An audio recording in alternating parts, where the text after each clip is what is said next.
sākšu ar to, kāpēc es šeit esmu. Es pieteicos uz kursiem ar domu, ka es gribu iemācīties labāk runāt, skaidrāk izrunu, dikciju labāk, un tad, kad runā, lai nav tie garie un sanāks pirmā nodarbību, es saprotu, kaut kas bišķiņ dīvains jotīgs. Tā kā kaut kāda improvizācija, kaut kāda joka elements, tad mums ir noslēdzušies aplis, un es saku, šitas nav tas, uz ko es parakstījos. Bet tā kā mēs visi bijām tik forši, tad, lai ir, labi, tad es turpināšu.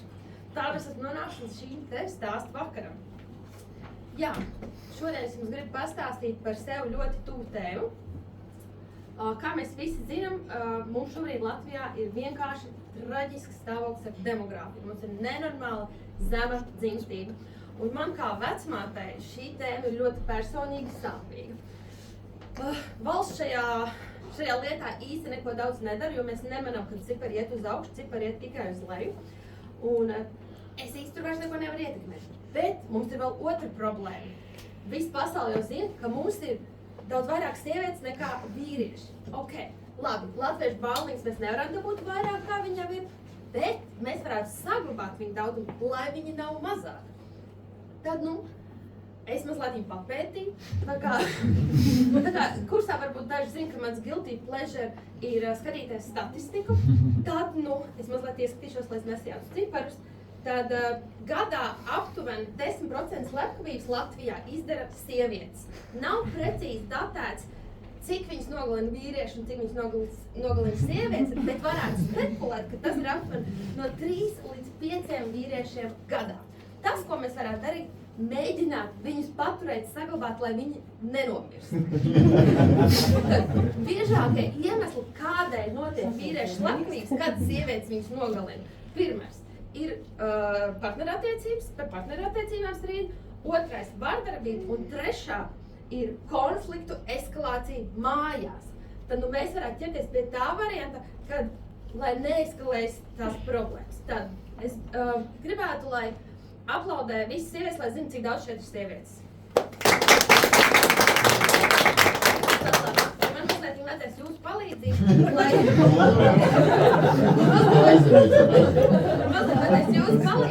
lai tās manas teorijas izrādītos patiesi un lai vīrieši varētu sevi paglābt no potenciāli iespējams nāves.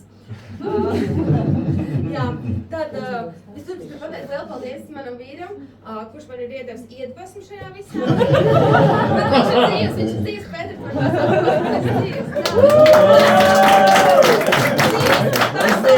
un bez traumām, fiziskām traumām.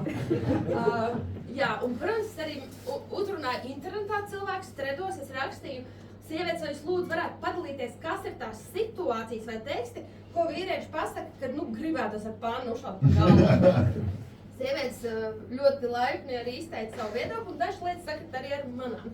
Tad es gribu pastāstīt tās situācijas, un es gribēšu, lai pēc tam jūs sievietes ar aplausiem akceptētu, vai tā ir, vai tā nav. Tad viena no manām mīļākajām lietām ir, kad es vīram saku, hei, nākamo piekdienu 12. man ir manikīrs. Ok. Ir nākamā nedēļa, ir ceturtdienas, tiem saku, hei, rītdien 12. man ir manikīrs. Viņš saka, ka labi. Ir nākamā diena, ir piekdiena, es eju pirms 12. ārā no mājas. Tā, viņš tā, uz kurien tu ej?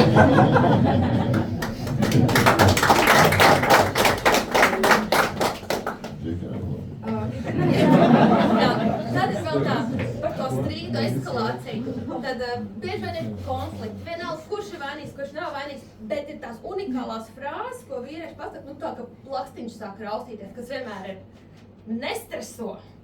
Vai nestreso arī nomierinies, vai vēl labāk. Tev gadījumā drīzumā nebūs mēneša reizes. Man liekas, šīs ir tās universālās frāzes, kad tiešām gribas to ponu paņemt rokās. Un, jā, tad vēl viena lieta ir, ļoti gribās, lai vīrieši bieži vien palīdz mājas darbos. Un tu pajautā, lai viņi palīdz, un vīrieši ir tik loģiski, viņi mums var uzcelt perfekts mājas, tiltus, ceļus, ļoti labi spēja izdarīt tās lietas. Un tad paprast, lūdzu, izskar veļu vai lūdzu salok veļu, bet tā nekad nav pareizi izskar, nekad nav pareizi salok, un tad vēl paprasti māju palīdzēt sakāt, un tad tur reiz viņš liek lietas tur, kur nevajadzētu likt, bet tev jābūt pateicīgai. Un tad arī tās situācijas, kad labi. Un šo, man liekas, katrs sieviete ir piedzīvojusi, kad ir bijis remonts mājās, un tur redz, ir kaut kāda lietiņa nav pabeigta, kā piemēram krīt lists. Saki vīram par tām krīt listēm, viņš tev saka, nevajag taču katru gadu man atgādināt, es kaut kad viņas pielikšu. Tad ir tā, tu jau gatavojies pati ar makīti, bet nē, es negraušu viņu vīruši, es gaidīšu jau 5. gadu. Jā. Un tad vēl arī vīrietis parastais, vīrietis vulgāris, uztais viņam garšīgi ēst, tur mīlestības ielikus, uzklāt galdu, viņš ēd, un tā dārgais, kā garšo, ir ēdams.